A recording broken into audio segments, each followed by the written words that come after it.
pihak Muawiyah ini mengangkat mushaf di atas pedang, diangkat mushaf itu. Nah, disitulah terjadi perundingan. Ali mengirimkan Abu Musa al-Asy'ari, sedangkan Muawiyah mengirim juru bicaranya ini adalah Amr bin As radhiyallahu anhu ajma'in. Nah, di dalam perundingan tersebut, kalau kita baca sejarah jemaah, ya, sejarah yang SKI, sejarah kebudayaan Islam, yang disalahkan di sini adalah Amr bin As. Amr bin As itu terkenal dengan kecerdasannya, kepintarannya, sedangkan Abu Musa al-Asy'ari ini merasa dibodohi pada saat itu. Sebab apa? Ketika terjadi perundingan, ini kisah palsu yang disampaikan oleh orang-orang Syiah, yang sehingga sekarang ini masuk ke sejarah-sejarah kita, yang mengatakan pada saat perundingan ini, perundingan tersebut mereka membawa cincin. Amr bin As bawa cincin, kemudian Abu Musa al-Asy'ari pun membawa cincin. Kata Abu Musa al-Asy'ari, saya mencopot Ali sebagaimana saya mencopot cincin saya. Kemudian kata Amr bin As, saya mencopot Ali sebagaimana saya mencopot cincin saya, dan saya menjadikan Muawiyah bin Abi Sufyan khalifah sebagaimana saya memasang cincin saya. Ini kisah yang salah. Sedangkan kisah yang benar di situ adalah ketika perundingan ini berlangsung, kata Abu Musa al-Asy'ari dan Amr bin As, biarkan kami di negeri Syam mengatur negeri Syam, kemudian Ali menjadi khalifah di Kufah dan Basrah. Jadi Syam tetap dipimpin oleh Muawiyah, dan Kufah dan Basrah dipimpin oleh Ali radhiyallahu anhu. Setelah selesai masalahnya. Namun di pihak Ali ini ada yang tak puas dengan perundingan tersebut, sebab Muawiyah ini sudah hampir kalah, sehingga mereka itu mengangkat mushaf tanda perdamaian. Kalaulah kita langsungkan saja, perang aja, bunuh saja, habis selesai mereka itu. Pasukannya sudah tak banyak, kata orang-orang yang berada di pihaknya Ali. Tapi karena mushaf diangkat itu, akhirnya perdamaian. Nah, pihaknya Ali ini yang tidak puas mengatakan bahwa Ali tidak berhukum dengan hukum Allah. Wa man lam yahkum bima anzalallah fa ulaika humul kafirun. Nah, orang-orang inilah yang dinamakan Khawarij, yang keluar dari barisan Ali bin Abi Thalib. Ini lebih daripada 2000 orang yang keluar dari barisan Ali bin Abi Thalib. Nah, mereka ini bukan orang biasa-biasa. Mereka ini qurra, hafal Quran, faqih, paham, ulama. Mereka ini yang berada di barisan Ali bin Abi Thalib. Akhirnya di sini, tapi inilah kalimatu haqqin, kata Ali bin Abi Thalib, kalimatu haqqin urida bihil batil. Dalilnya betul, tapi maksud dan tujuannya ini salah. Man lam yahkum bima anzalallah fa ulaika humul kafirun. Nah, ketika mereka ini menyalahkan Ali bin Abi Thalib, kata Ali, tolong datangkan mushaf.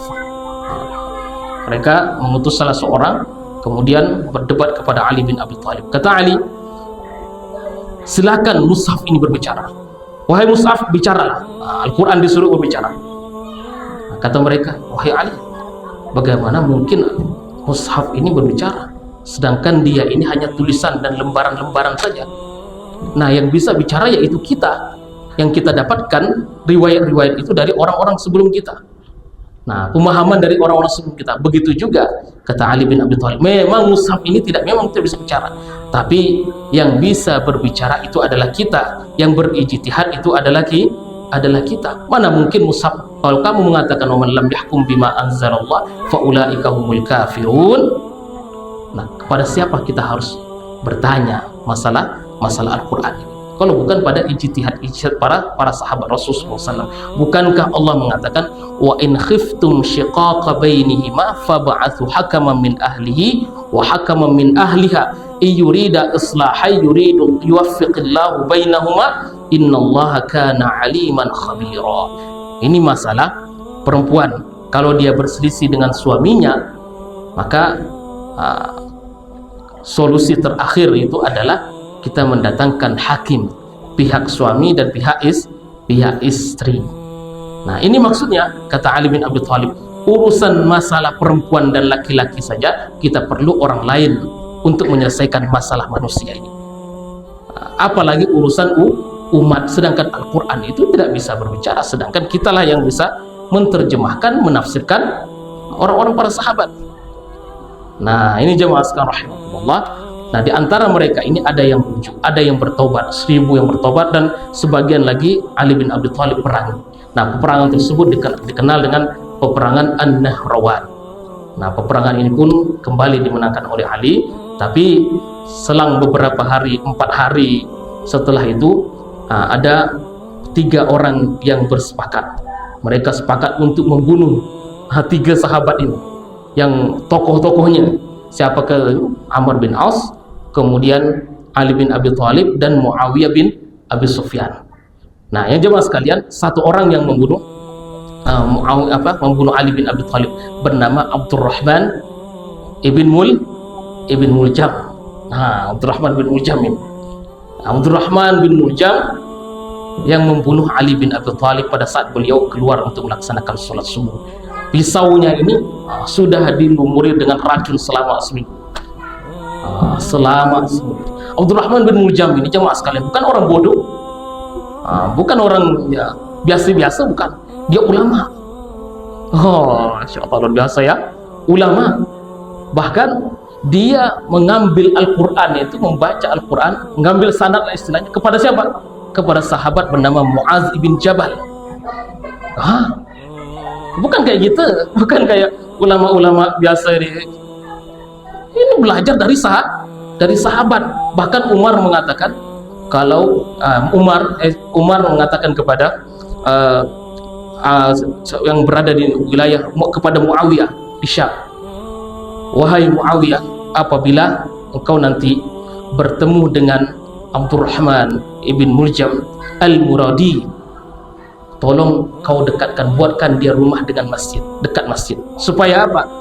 Dan perlebar juga rumahnya, perbesar halamannya, biar orang-orang ini bisa mudah untuk menuntut ilmu kepada Abdurrahman bin Muljam. Nah, ternyata jemaah sekalian, itulah yang membunuh Ali bin Abi Thalib. Nah, masalahnya di dalam agama kita, syaitan itu dia akan menggoda manusia dalam 2 cara. Nah, 2 cara jalan syaitan itu. Pertama adalah dengan cara tafrid. Orang yang kadang itu tidak care dengan agama, jemaah. Tidak, kok apa pun agama, masalah agama ini tak peduli dia. Muslim dia, tapi tak peduli. Banyak. Yang kedua adalah orang yang hulu, orang yang berlebih-lebihan dalam agama.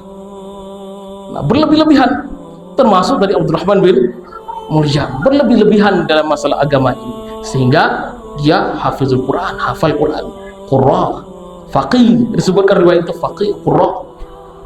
Tapi dia mengkafirkan umat muslim dan menghalalkan darahnya, hulu. Inilah Rasulullah SAW mengatakan, iyyakum wal ghulu, hati-hatilah kalian terhadap berlebih-lebihan dalam agama ini. Khairul umuri awsatuha, sebaik-baiknya perkara itu berada di tengah-tengahnya, tidak berlebihan. Nah, inilah yang dilakukan oleh Abdurrahman ibn Muljam al-Muradi, sampai ketika dia ditangkap ini, orang mencongkel matanya, kemudian selanjutnya ketika lidahnya mau dipotong ini, dia bilang apa? Jangan kau potong lidahku, sebab lidahku ini nanti saya khawatir kalau saya dipotong lidahku, saya tak bisa berzikir lagi. Bayangkan, darahnya Ali dihalalkan, malah dikata ngomong tak bisa berzikir. Akhirnya dia pun dibunuh. Nah, ini jemaah sekalian, Ali bin Abi Thalib pun terbunuh syahid pada malam subuh hari. Kemudian begitu juga kemudian Muawiyah tadi, Muawiyah mau dibunuh tapi tak jadi, sebab pada saat dia mau jadi imam sakit perut ya Muawiyah. Nah, sakit perut, itulah Pak ya kalau bukan ajal kan. Nah, malam hari itu sakit perut ya, subuh sakit perut, kemudian digantikan oleh Kharijah ibn Abi Habib, digantikan oleh sahabatnya itu untuk imam. Nah, itulah sahabat yang terbunuh, dia sedangkan di kamar mandi itu.